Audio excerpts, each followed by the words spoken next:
The Leon Creek area is bouncing back from flash flooding this month. A local nonprofit is now cleaning up homes that were flooded out, and they're looking for volunteers to help. Eyewitness News reporter Troy Kless has the story. Flash flooding along Leon Creek posed a problem for dozens of families. This family in particular right now, they had to evacuate. And, they're lucky to be alive, honestly, right now. The waters have since cleared out, leaving many on their own.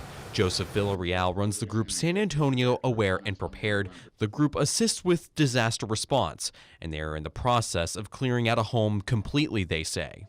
Beds, furniture, everything, it's all going to have to be disposed of.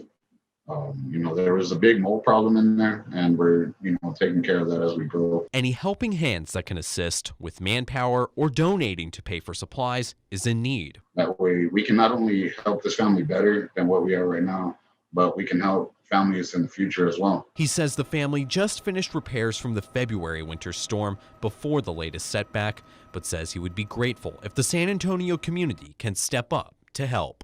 This family has just been through so much, so we really want to help them as much as we can. And, doing stuff like this for our community, that's what we do. That's what we're about, and that's what we're here for. Troy Kless, KENS 5 Eyewitness News.